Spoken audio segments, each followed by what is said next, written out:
സങ്കീർത്തന പുസ്തകത്തിൽ കൂടിയുള്ള പഠനത്തിൻ്റെ മറ്റൊരു എപ്പിസോഡിലേക്ക് എല്ലാ മാന്യ പ്രേക്ഷകർക്കും സ്വാഗതം. ഇന്ന് നമ്മൾ പഠിക്കാൻ പോകുന്നത് 52ാമത്തെ സങ്കീർത്തനമാണ്. കഴിഞ്ഞ ചില എപ്പിസോഡുകൾ ഒരു പരമ്പര എന്ന നിലയിൽ 51ാം സങ്കീർത്തനമാണ് നമുക്ക് പഠിക്കുവാൻ ദൈവം ഇടയാക്കിയത്.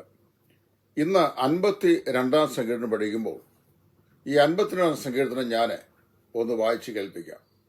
അവിടെ ദാവീദ് ഇങ്ങനെ പാടുകയാണ്: വീര, നീ ദുഷ്ടതയിൽ പ്രശംസിക്കുന്നത് എന്ത്? ദൈവത്തിന്റെ ദയ നിരന്തരമാകുന്നു. ചതിവ് ചെയ്യുന്നവനെ മൂർച്ചയുള്ള ക്ഷൗരക്കത്തി പോലെ നിന്റെ നാവ് ദുഷ്ടത വകഞ്ഞ് ഉണ്ടാക്കുന്നു. നീ നന്മയേക്കാൾ തിന്മയെയും നീതിയെ സംസാരിക്കുന്നതിനേക്കാൾ വ്യാജത്തെയും ഇഷ്ടപ്പെടുന്നു. നീ വഞ്ചനാവും നാശകരമായ വാക്കുകളൊക്കെയും ഇഷ്ടപ്പെടുന്നു. ദൈവം നിന്നെയും എന്നേക്കും നശിപ്പിക്കും. നിന്റെ കൂടാരത്തിൽ നിന്ന് അവർ നിന്നെ പറിച്ചു കളയും. ജീവനുള്ള ദേശത്തു നിന്ന് നിന്നെ നിർമൂലമാക്കും. നീതിമാന്മാർ കണ്ട് ഭയപ്പെടും. അവർ അവനെ ചൊല്ലി ചിരിക്കും. ദൈവത്തെ തന്റെ ശരണമാക്കാതെ തന്റെ ദ്രവ്യസമൃദ്ധിയിൽ ആശ്രയിക്കുകയും ദുഷ്ടതയിൽ തന്നെത്താൻ ഉറപ്പിക്കുകയും ചെയ്ത മനുഷ്യൻ അതാ എന്ന് പറയും. ഞാനോ ദൈവത്തിന്റെ ആലയത്തിങ്കിൽ തഴച്ചിരിക്കുന്ന ഒലിവ് വൃക്ഷം പോലെയാകുന്നു. ഞാൻ ദൈവത്തിന്റെ ദയയിൽ എന്നും എന്നേക്കും ആശ്രയിക്കുന്നു. നീ അത് ചെയ്തിരിക്കുന്നത് കൊണ്ട് ഞാൻ നിനക്ക് എന്നും സ്തോത്രം ചെയ്യും. ഞാൻ നിന്റെ നാമത്തിൽ പ്രത്യാശിപ്പിക്കും. നിന്റെ ഭക്തന്മാരുടെ മുമ്പാകെ അത് നല്ലതല്ലോ. ഈ സങ്കീർത്തനത്തിന്റെ പശ്ചാത്തലം നമ്മൾ പഠിക്കുമ്പോൾ വാസ്തവത്തിൽ ദാവീദ് ഈ സങ്കീർത്തനം രചിച്ചത് ഏത് ഉദ്ദേശത്തോടെയാണ് എന്ന് മനസ്സിലാക്കാൻ സാധിക്കുന്നുണ്ട്. അഹീമേലേക്ക് എന്ന് പറയുന്ന വ്യക്തി ദാവീദിനെ തന്റെ ആപത്തിൽ സഹായിച്ച ഒരു പുരോഹിതനായിരുന്നു. ദാവീദിന്റെ അനർത്ഥത്തിൽ അവനെ സഹായിച്ച ഈ പുരോഹിതൻ അത് നിമിത്തം ദാവീദിന്റെ ശത്രുവായിരുന്ന ഈ ശൗല് ഈ അഹീമേലെക്കിനെയും അവന്റെ കുടുംബത്തെയും ഉന്മൂലനം ചെയ്യുവാനായിട്ട് കൽപ്പന പുറപ്പെടുവിച്ചു. വാസ്തവത്തിൽ അവനെ രാജ്യദ്രോഹിയായിട്ട്, ട്രൈറ്ററായിട്ടാണ് ശൗല് കണ്ടത്. അതിന്റെ കാരണം ദാവീദിനെ അഹീമേലേക്ക് ഹെൽപ്പ് ചെയ്തു എന്നുള്ളതാണ്. വാസ്തവത്തില് ദാവീദ് ഈ വർത്തമാനം കേട്ടപ്പോൾ അവന് വളരെ ദുഃഖമുണ്ടായി, അവന്റെ ഹൃദയത്തിൽ സങ്കടമുണ്ടായി. അങ്ങനെ ആ സങ്കടത്തിന്റെ പശ്ചാത്തലത്തിലാണ് ദാവീദ് ഈ സങ്കീർത്തനം ഇവിടെ എഴുതുന്നത്.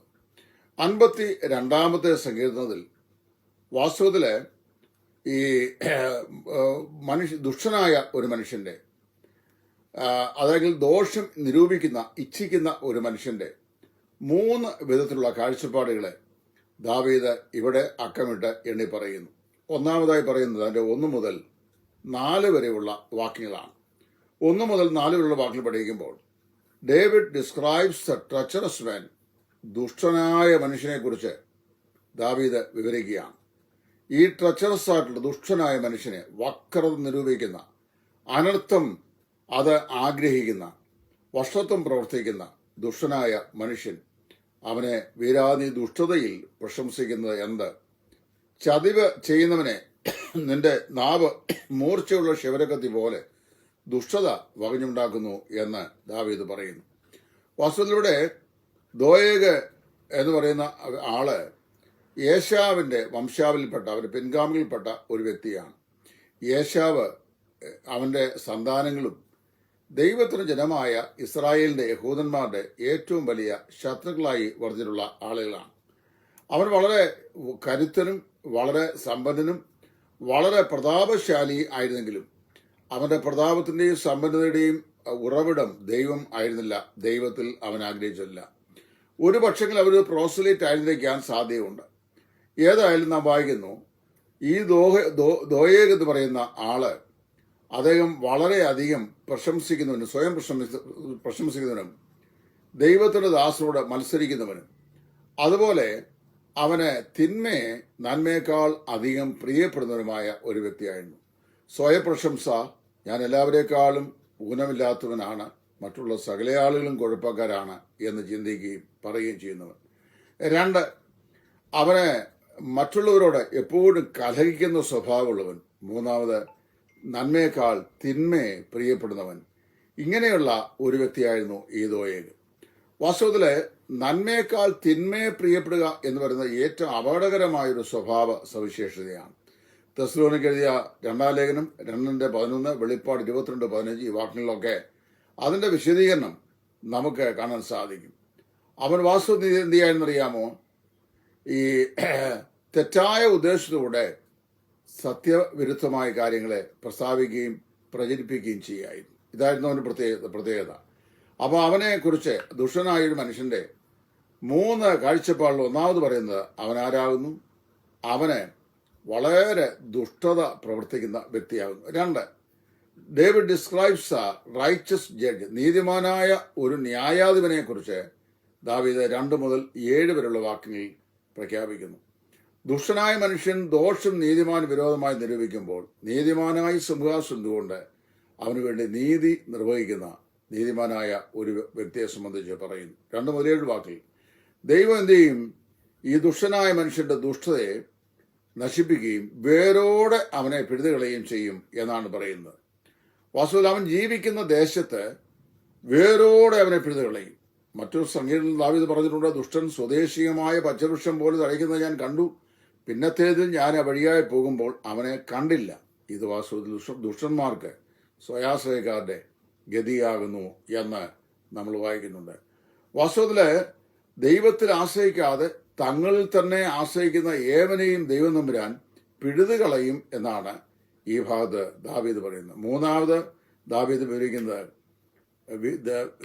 വിക്ടറീസ് ഓഫ് ഗോഡ് സെർവൻറ്റ്, അതായത് വിക്ടോറിയസ് സെർവൻറ്റ്, ജയാളിയായി തീർന്ന ദൈവത്തിന്റെ ദാസനെ കുറിച്ച്. ആദ്യം ദുഷ്ടത പോഞ്ഞുണ്ടാക്കുന്ന ഒരു മനുഷ്യനെ സംബന്ധിച്ച് ആദ്യത്തെ 4 വാക്യങ്ങൾ വിവരിക്കുന്നു.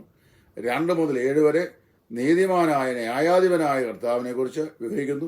3ാമത് 8-9 വാക്യങ്ങൾ ജയാളിയായ ദൈവത്തിന്റെ ദാസനെ സംബന്ധിച്ച് ദാവീദ് വിവരിക്കുന്നു.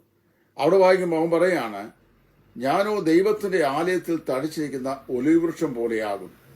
ഈ ദുഷ്ടത ദോയേഗും അവന്റെ ആളുകളും ദാവീദിന് വിരോധമായി, അഹീമേലെക്കിന് വിരോധമായി പ്രവർത്തിക്കാനായിട്ട് തന്നെത്താൻ വിറ്റ് കളഞ്ഞു കഴിഞ്ഞപ്പോൾ ദാവീദ് തന്നെക്കുറിച്ച് തന്നെ ദൈവത്തിന്റെ ആലയത്തിൽ തടിച്ചിരിക്കുന്ന ഒലിവ് വൃക്ഷമായി കാണുന്ന മനോഹരമായ ദർശനം അവിടെ കാണാൻ കഴിയുന്നുണ്ട്. ദൈവം അവനെ കരുതുകയും ദൈവം അവനെക്കുറിച്ച് ചിന്തിക്കുകയും ചെയ്യുന്നു. ദൈവത്തിന്റെ ആലയത്തിലെ ഒലിവൃക്ഷങ്ങൾ എപ്രകാരം തഴച്ചു നിൽക്കുന്നുവോ അപ്രകാരം യഹോവയിൽ ആശ്രയിക്കുന്ന ദൈവത്തിന്റെ ദാസനെയും ദൈവം തഴപ്പിച്ച് നിർത്തും, ദൈവം അവന് ബലം നൽകും എന്നും ദൈവം അവനെ ദൈവത്തിന്റെ ആലയത്തിലെ ഒലിവൃക്ഷം പോലെ നട്ടിരിക്കുന്നു, ദൈവം അതിനെ ഫലമുള്ളതാക്കി തീർക്കുന്നു. അവ ഓർത്തം ദൈവത്തിന് നന്ദി അർപ്പിക്കുന്നു. വാസ്തവത്തിൽ നമ്മോട് വളരെ ദുഷ്ടതയോടുകൂടെ മനുഷ്യർ ഏർപ്പെടുമ്പോൾ നാം എന്ത് ചെയ്യണം? നാം ദൈവത്തിന്റെ നന്മയും അതുപോലെ തന്നെ ദൈവത്തിന്റെ കരുതലിനെയും ഓർക്കുക. മനുഷ്യൻ ചെയ്യുന്ന ദുഷ്ടതയെ വിസ്മരിച്ചു കളയുക. ജഡ്ജ്മെന്റ്, നീതി ജയത്തോട് നടത്തുന്ന ഒരു രാജാവ് നമുക്ക് വേണ്ടി സിംഹാസനത്തിലുണ്ട്. അവന്റെ ന്യായവിധി ഒരിക്കലും അത് പാളിപ്പോകുകയില്ല. കാരണം അറിയാം, ഇന്ന് നാം അനുഭവിക്കുന്ന ദുഷ്ടതയ്ക്കും സങ്കടങ്ങൾക്കും എല്ലാം തക്കതായ ഒരു നീതിയുള്ള വിധി വിധിക്കുന്ന ഒരു ദിവസമുണ്ട്. ഞാൻ നിന്നെ ന്യായം വിധിക്കുന്ന നാളിൽ നീ നിവർന്നു നിൽക്കുമോ, നിന്റെ വലം കൈ ബലപ്പെട്ടേക്കുമോ എന്ന് പ്രവാചകന് ചോദിക്കുന്നു. പ്രിയമുള്ളവരെ, എതിരാളികളായ ദുഷ്ടന്മാർ ദുഷ്ടതയെ നാവുകൊണ്ട്, മൂർച്ചയുള്ള ക്ഷവരക്കത്തി പോലെ നാവുകൊണ്ട് ദുഷ്ടത വകഞ്ഞുണ്ടാക്കി കള്ളവും ഭോഷ്കും വ്യാജ പ്രചരണങ്ങളും വ്യാജമെന്ന് അറിയുമ്പോൾ തന്നെ അതിനെ പ്രോത്സാഹിപ്പിച്ചു വളരെ ദോഷം ചെയ്യുന്ന ധാരാളം ആളുകളുള്ള ലോകത്തിലാണ് നമ്മൾ ജീവിക്കുന്നത്. 52-ാം സംഖ്യയിൽ ദാവീദ് ഇതിന്റെ പശ്ചാത്തലമാണ് എഴുതുന്നത്. ദാവീദിനെ സഹായിച്ച് നിരപരാധിയായ പുരോഹിതനെയും കുടുംബത്തെയും ഉന്മൂലനം ചെയ്യുവാൻ ശ്രമിക്കുന്നു. ദുഷ്ടന് ഓശാന പാടുന്ന അല്ലെങ്കിൽ അവനെ സഹായിക്കുന്ന വേറൊരു ദുഷ്ടൻ. എന്നാൽ നീതിമാനായ ദൈവം തന്റെ സിംഹാസനത്തിൽ ദൈവത്തിന്റെ ആലയത്തിൽ തഴച്ചു നിൽക്കുന്ന ഒലിവൃക്ഷം പോലെ സൂക്ഷിക്കപ്പെടുന്ന ദൈവത്തിന്റെ ദാസന്മാർ. പ്രിയമുള്ളവരെ, നമ്മുടെ ദൈവം നമുക്ക് വേണ്ടി കരുതുന്ന, നമ്മെ സ്നേഹിക്കുന്ന, നമ്മെ പ്രൊഡക്റ്റീവായി സൂക്ഷിക്കുന്ന വലിയവനായ ദൈവമാണ്. അതുകൊണ്ട് എത്രമാത്രം ദുഷ്ടത ശത്രു നമുക്ക് വിരോധമായി നാവ് കൊണ്ട് വകഞ്ഞുണ്ടാക്കിയാലും ദുഷ്ടൻ പ്രബലനാകുകയില്ല. കാരണം അവന്റെ ആശ്രയം ദൈവത്തിലല്ല, എന്നാൽ നീതിമാനോ ശാശ്വതമായ അടിസ്ഥാനമുള്ളവൻ അവനെ ആർക്കും ഇടിച്ചു കളയുവാൻ കഴിയില്ല. ഒരു പക്ഷെങ്കിൽ ഇടിഞ്ഞുപോയി എന്ന് ചിന്തിച്ചു നിരാശപ്പെടുന്ന വേളകളിലും നമ്മെ ഇടിയാതെ സൂക്ഷിക്കുവാൻ കഴിയുന്ന കർത്താവിൻ്റെ വിശ്വസ്ത കരങ്ങൾക്കായി ദാവീദിനോട് ചേർന്ന് നമുക്ക് ദൈവത്തിന് സ്തോത്രം ചെയ്യാം, ദൈവത്തെ മഹത്വപ്പെടുത്താം. ദൈവനാമം എന്നേക്കും മഹത്വപ്പെടുമാറാകട്ടെ. ആമേൻ.